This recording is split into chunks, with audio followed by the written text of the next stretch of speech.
Okay. Hey, anything is possible. God's going to do some big things over the next couple days. I want to start with something silly. Okay, I'm going to start with something silly. I want you to just think in your mind right now, best Disney movie ever made. Don't say it out loud. Just think about it in your mind. What is the greatest Disney film ever made? Think about it. Now share it with your neighbor. What is it? What is it? Okay. Hey, so I have a tie at the top. My number one of all time is Tarzan. Did anybody say Tarzan? Any Tarzan people? You guys. Have you seen it? So good. Best soundtrack, best movie. It's unbelievable. Number two, and it's close, but it's number two for me. Somebody just said it. Who said Lion King? Yes, I heard you. Lion King. So good. So good. I'll never forget the first time I saw Lion King. I think Lion King was the first movie I ever cried in. Do y'all cry in movies? First, I was probably like around middle school, and I cried. Hey, take a look at this picture. It's this scene. This scene does it to me. Y'all remember this scene? Dude. Okay, if you haven't seen Lion King, let me fill you in on the plot. Settle. I know we're so heartbroken. Settle.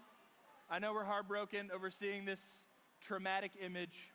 But this is right after the gruesome death of Mufasa at the hands of an evil Scar. We remember this well. But here's what happened. This picture, this is what did it to me. Because what happens before, bring it in, guys, bring it in. What happens before is Simba goes outside of his father's kind of control.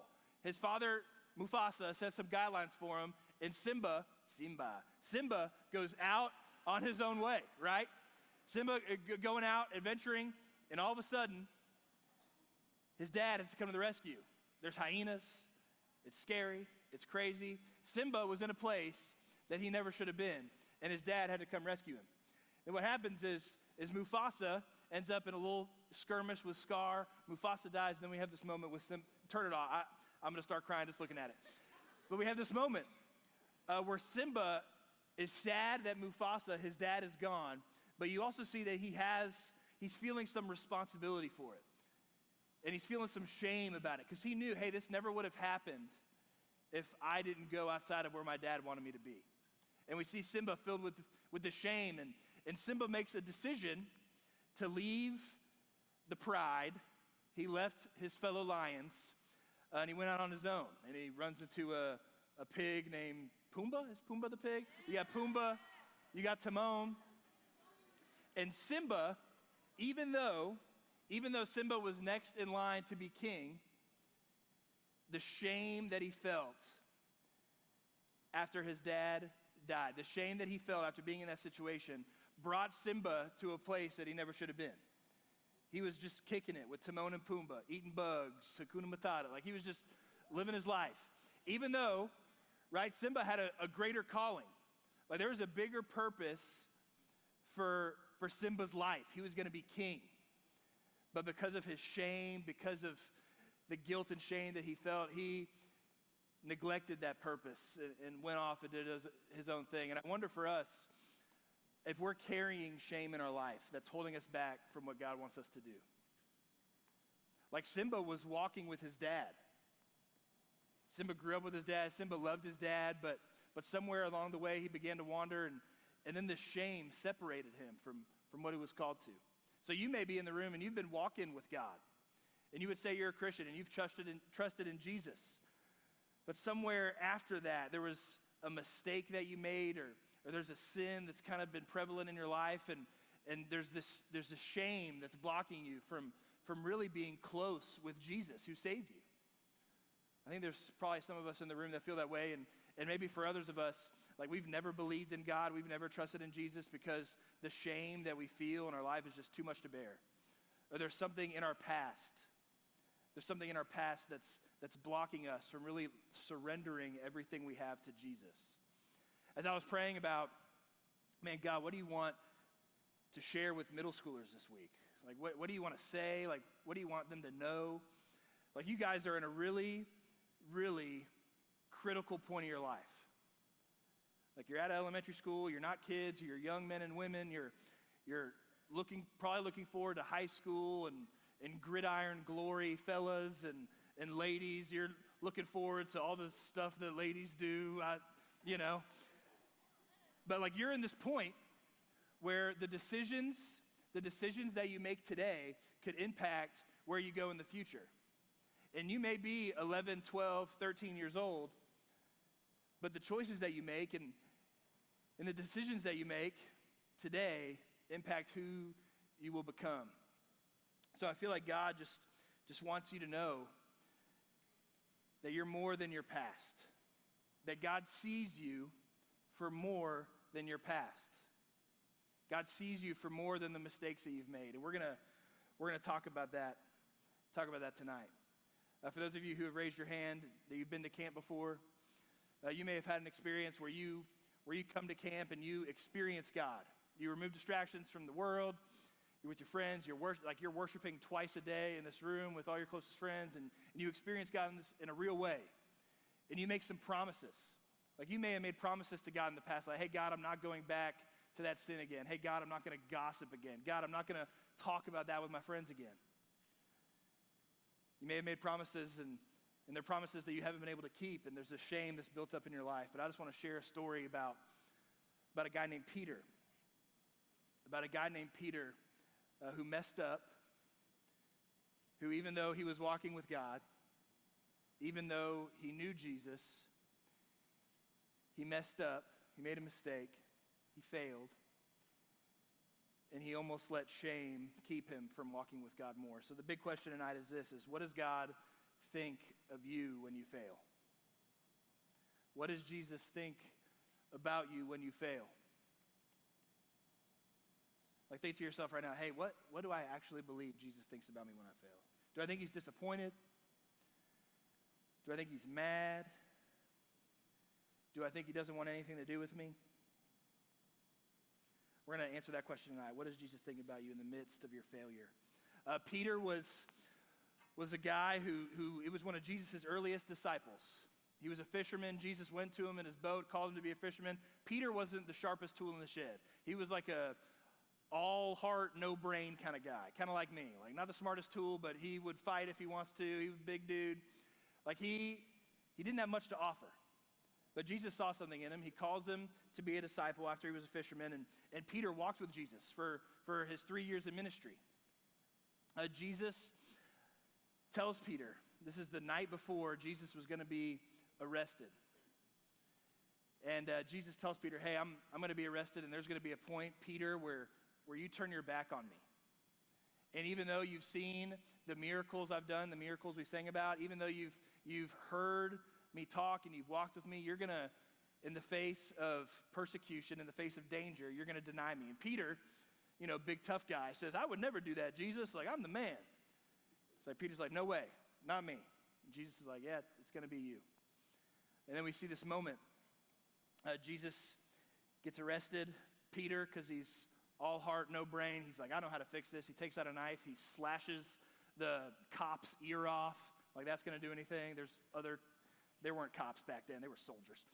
But Peter, thinks he's going to save the day, and he doesn't, and Jesus goes on trial. And the Bible says that Peter kind of follows along behind. He's kind of like on the outskirts of the scene, kind of watching what's going on. And he's sitting around a fire. Peter's sitting around a fire. He's warming himself with some other people. And then people start to recognize who Peter is. And they say, hey, you're Peter. You're the guy that's been walking with Jesus. And Peter's like, no, I don't know what you're talking about. And then a little girl, a young girl said, no, I think you're one of Jesus' friends. Peter's like, absolutely not. It's not me. Somebody else recognizes Peter and says, hey, Peter, I recognize you. You were one of Jesus' disciples. And Peter literally cursed Jesus and said, hey, I don't know the man. And Jesus' prediction came true. And Jesus said there was a rooster that was going to crow 3 times. The rooster crowed. And then in that moment, Jesus looks at Peter. Peter makes eye contact with Jesus. And immediately, shame floods Peter. and Peter runs. The Bible says that he left and he wept bitterly. Peter goofed up. Peter failed. Peter made a mistake. And Peter ran. Shame makes us run. Like when there's shame in your life, our tendency isn't to share that with God. Our tendency isn't to be really open about that shame with other people. Our tendency is to run. We see that all the way back at the very beginning of the Bible. The very first sin ever committed, Adam and Eve, they felt shame, and the first thing they did was try to hide from God. And the same is true of Peter, even though Peter was walking with Jesus. Okay, so that's the backstory of Peter. What happens in between then and the story we're going to talk about is Jesus is killed. Jesus is killed, the disciples scatter, Jesus is put in the grave, and then 3 days later, Jesus rises from the dead. And then we're going to be in John chapter 21 tonight. Jesus appears to the disciples in a really special way. And he goes right to Peter. Peter, the guy who turned his back on him. If you feel like you've ever turned your back on God, this story's for you. Peter, the guy who had loose lips, he had a potty mouth. If you're a potty mouth, this story's for you. Peter, the guy who was quick to be angry. Hey, if you're quick to be angry, this story's for you. Peter, the man who was embarrassed and who went back to an old pattern of his life. Man, if you're stuck in a sin and you keep going back to the same thing over and over again, this story is for you. We're going to start in John 21, verse 3. It says this. Peter and the other disciples are together, and Peter tells them, hey, I'm going out to fish. Remember, Peter was a fisherman. Peter's saying, hey, I'm going to go back to what I used to do. Like, Jesus is gone. I let him down. I'm just going to go back to the old me. I messed up once. I'm just going to throw in the towel. We'll go with you, the other disciple said. So they went out, got into the boat, but that night they caught nothing. And then verse 4, it says this. It says, early in the morning, Jesus stood on the shore, but the disciples did not realize that it was Jesus. So I want you to paint that picture in your mind, that there's a boat out in the sea, Peter and the other disciples are fishing, and then Jesus just shows up on the beach, and he's looking out. But the disciples, they're a little far away. They couldn't really make out who it was. And he called out to them, friends, haven't you any fish? No, they answered. Peter apparently was a lousy fisherman. And early in the morning, no, we're good. Throw your net on the right side of the boat, and you will find some. So they didn't catch any fish. And Jesus says, hey, throw your net out to the other side. See if you'll catch any. See, there's a story earlier in Jesus' ministry. One of the first times he met Peter. And Peter's fishing. Right? Peter's fishing. And Jesus goes and he hasn't caught anything. And Jesus, in one of his first miracles, says, hey, Peter, throw your net on the other side. And Peter throws his net on the other side of the boat and just catches tons of fish. That's the first time Jesus met Peter. And then we see in this story the same thing. When they did, they were unable to haul the net in because of the large number of fish. Then the disciple who Jesus loved said to Peter, it is the Lord. As soon as Simon Peter heard him say, it is the Lord, he wrapped his outer garment around him and jumped into the water. Hey, here's our first point tonight. It's this, it's that when you fail, Jesus doesn't give up on you. When you fail, it's not if you fail. When you fail, Jesus will not give up on you. This is a beautiful picture of who Jesus is. Peter didn't have a lot to offer. Peter had a moment to stand up for his friend, to stand up for his God, and he cowered away. Even though he said he wouldn't, he knew it was coming and he cowered away. He failed majorly, but Jesus, he didn't give up on him. So if you're in the room and you're just riddled by failure and you can't stop thinking about mistakes you've made in the past, you may be here the next 2 days just to hear me say this, that God is not done with you. that God has not given up on you. Right? Peter is here. He's in his most shameful moment. He went back to the man that he used to be. He gave up on following God. He gave up on he went back to just being a fisherman. And here he is in his most shameful moment, and Jesus comes right back to him. So I want you to hear that. You may be here tonight, and you're not sure why you're here, and you're ashamed, you feel guilty about something that happened in your past, and you need to hear that God has not given up on you. When you fail, man, if you've given your life to Jesus before, I remember when I did. I remember the first time I trusted in Jesus with my life. I was in the 7th grade. I was 13 years old. I was actually at Glen Lake Camp in Riverbend. I found that out this week. I was at the other camp in Glen Rose. I was with my church from down in Houston. We came up here, and I was underneath a tree right outside of the auditorium. Me and my small group leader, and my small group leader led me to the Lord. Like, I remember it like it was yesterday. And I think in that moment, I wasn't sure what would happen next. But in my mind, I think I told myself, hey, the stuff that I used to do, the person I used to be, the language I used to use, the things I used to watch on my phone, like all of that stuff like would be gone like that. That I would just go from being far from God to perfect. And I thought that. And that's not what God says happens. Like, that's not what the Word says happens. Like, the Holy Spirit comes into your life. It begins to make you into a new person. The old you is gone. The new you is here. But you're not going to be perfect. Those of you who have raised your hand that says you've been at camp before, talked about promises you made to God, and I'm willing to bet that a lot of us have made promises to God that we haven't been able to keep up. And you may be thinking to yourself, man, because I didn't keep up with that promise, there's something wrong with me, that God's not proud of me, that he's disappointed in me, that he's done with me, that he sees me and says, hey, this guy, like, he doesn't have what it takes. It's a lie.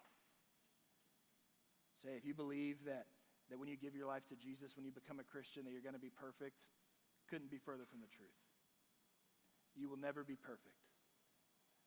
It's not if you fail, it's when you fail. And when you fail, Jesus doesn't give up on you.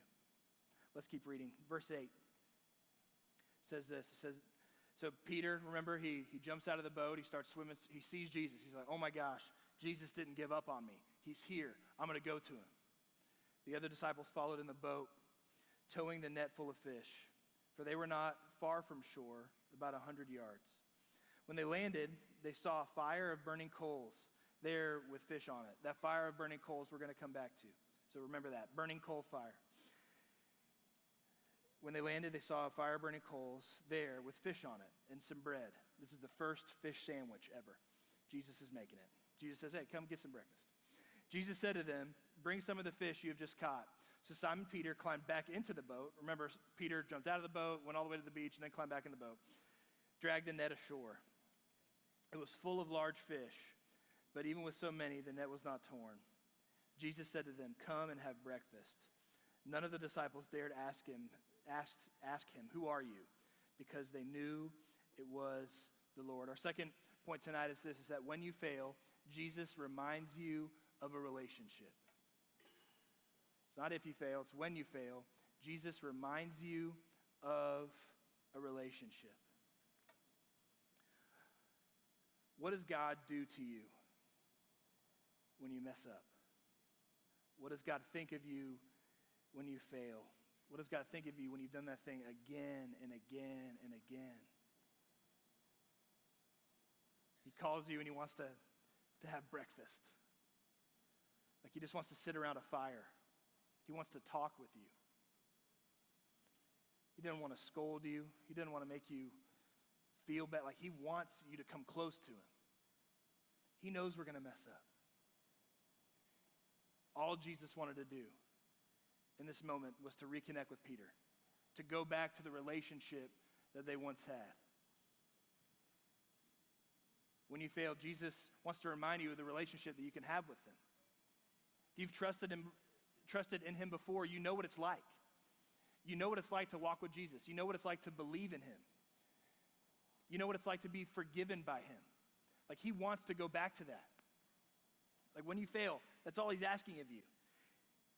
He pursues you. He calls you. He wants to have a meal with you. He wants you to talk to him. He wants you to cry on him. Like, that's who our God is. He says the relationship here between you and me, it's wide open. Hey, Peter, the mistake that you made, you denying me when I was about to die, like, I saw it. The relationship's wide open. He said to me, hey, Clayton, even though I saw the lies you told, the relationship's wide open.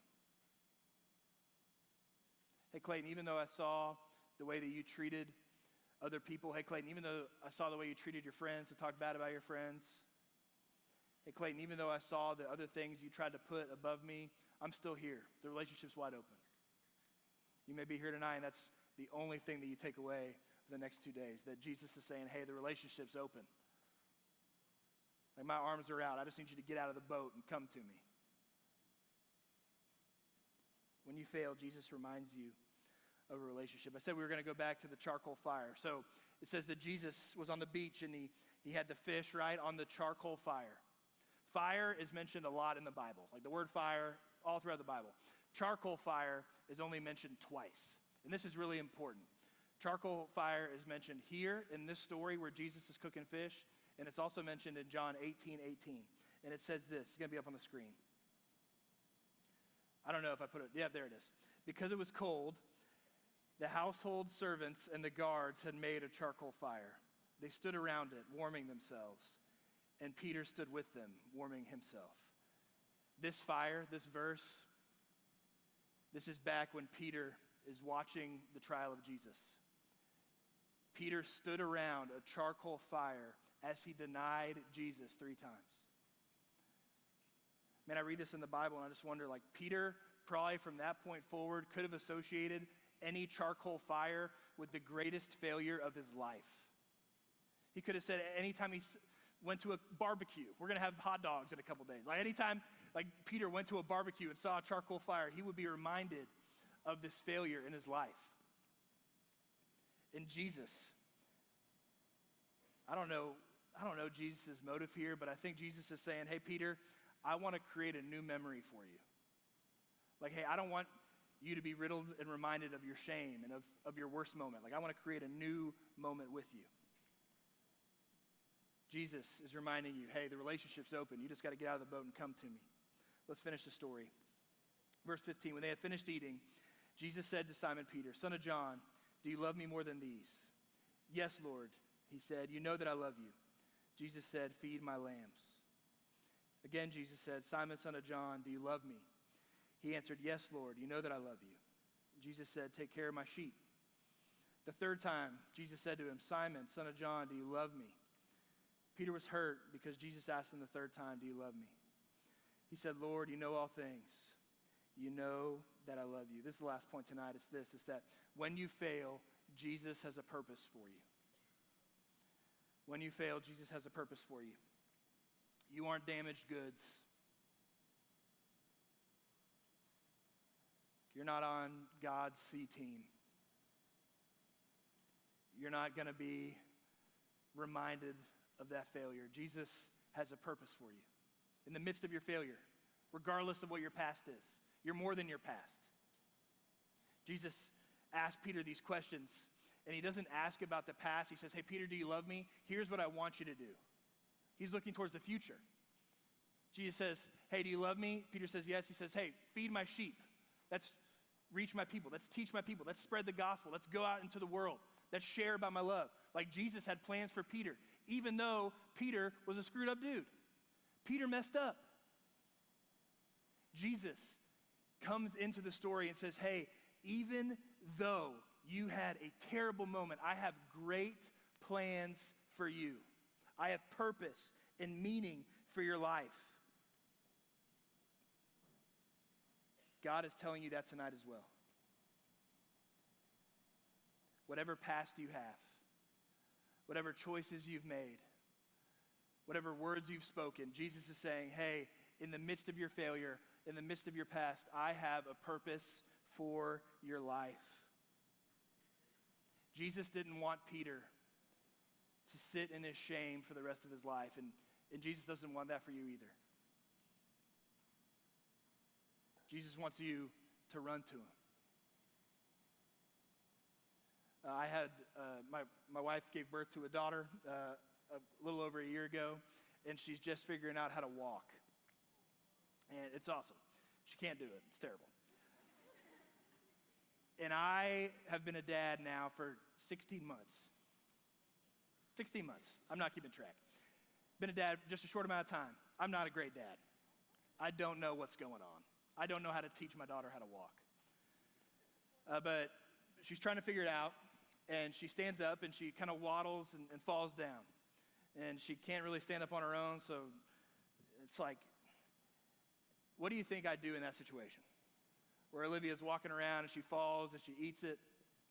Like, do you think, like, I'm not a good dad. I've been a dad for a short amount of time. Do you think I stand over and yell at her and be like, I can't believe that you fell. I can't believe you can't get up on your own. I can't believe you can't walk more than 10 feet. Do you think I say that? No. I've been a dad for a short amount of time, but I know enough that I'm going to pick my daughter up. I'm going to say, hey, you got this. You got it. Hey, and if I know that, if I know that that's what a loving dad would do, and if y'all know that that's what a loving dad would do, y'all aren't parents. I'm barely a parent. We have a God in heaven who is perfect, who loves you, who doesn't let the past mistakes, that doesn't let failure and shame get in the way of a relationship with you. He's saying, hey, I'm going to pick you up. Hey, it's okay. Hey, you can do it. Hey, I'm here for you. Hey, get out of the boat. Hey, come have breakfast with me. Hey, you got this. Like, that's what a good dad does. And some of us, for some reason, we think that God is in heaven and he's angry at us. He's not. He's not. He's just waiting for us to hold our hands up and say, hey, God, I need you to pick me up. Hey, God, I'm struggling. I need you. Hey, God, I messed up. I need help. Hey, God, I messed up. I want to follow you. Help me. God is not angry at you. God wants a relationship with you. He's saying, hey, come to me. Arms are wide open. Hey, so I think there's two of us in the room tonight. There's two groups of us. I think one group of us were Peters, that we've trusted in Jesus before, that we would say, yes, I'm a Christian. Yes, there's a moment I could point to and say, hey, that's the moment where I put my faith in Jesus for the very first time. And somewhere along the way after that moment that we've let a mistake that we've made since then get in the way of our relationship with him. And so I'm going to ask y'all to just close your eyes for a second. I ask y'all to bow your heads and close your eyes.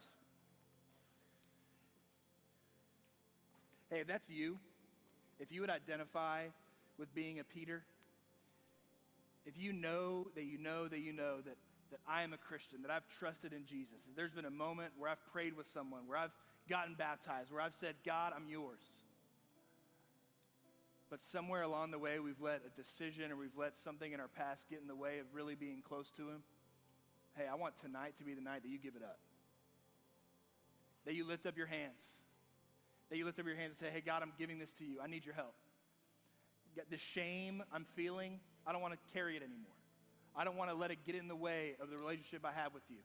So, hey, if that's you, if you're a Peter, if you need to let go of some shame tonight, I just want to pray for you.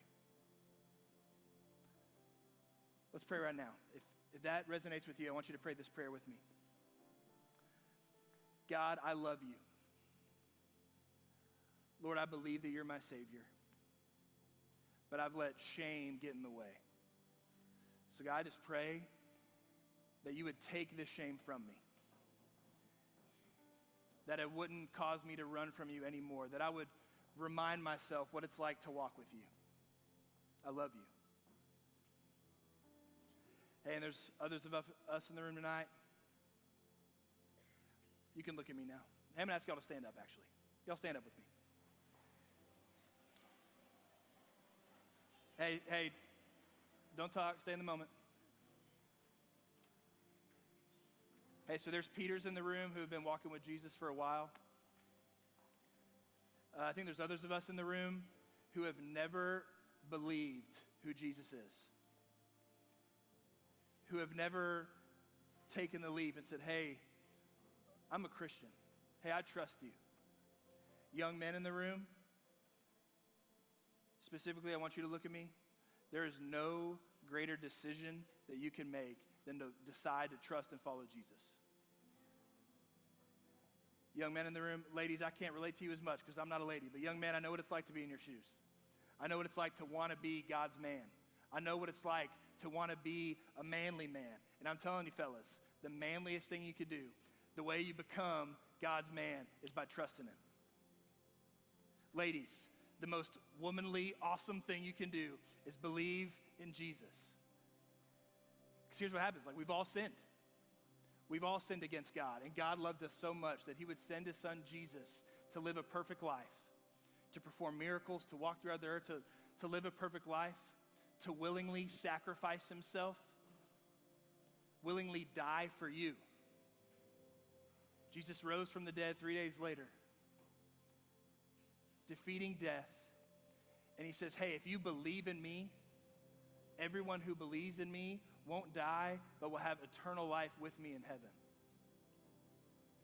And I think there's some of you in the room tonight that have never believed that, and God is calling you tonight to believe it. I was in the back of the room worshiping with y'all at camp. Favorite thing in the world. You give me a bucket list vacation, it's probably just worshiping with you guys in this room for 2 weeks. I know by looking at you, I know some of your stories. I know there's many of you who are following Jesus, who believe him. So I don't think this is for everybody in the room, but I think there are a few. I think there are a few that tonight could be your night where you surrender to the Lord. Okay, so I'm going to ask, we're going to pray, and if that's you, if you feel like God's talking to you like, hey, I want to trust him, I'm going to pray, and I'm going to ask you to pray that prayer with me. And then just like Jesus with Peter, Jesus says, hey, Peter, come to me. And Peter jumps out of the boat and walks forward to the beach and comes to him. If you pray this prayer with me, this space right up here is open. I want you to come up as we worship. We're going to worship. I'm just going to ask you to come up and say, hey, I prayed that prayer. I trusted Jesus tonight for the very first time. Let's pray. And again, if you feel like God's speaking to you tonight for the first time to put your faith in him, I want you to pray this prayer with me. God, I need you. I am imperfect. I've made mistakes. And I can't do it without you. So Lord, I believe that you sent your son Jesus to live a perfect life, to die on the cross for me. I believe that Jesus 3 days later rose from the dead and that he defeated death. And I'm saying tonight that I trust you. I'm saying tonight that I believe that you give me a free gift, and I want to accept it and walk with you. I give you my life. Hey, if you just prayed that prayer with me tonight, you're a Christian. You are in God's family. Hey, so we're going to sing a couple more songs in worship. And as we do, if you prayed that prayer, just like Peter ran out of the boat and swam to Jesus, as an act of faith, I want you to just walk to the front. I want you to walk to the front and pray so we can celebrate with you. Let's worship together.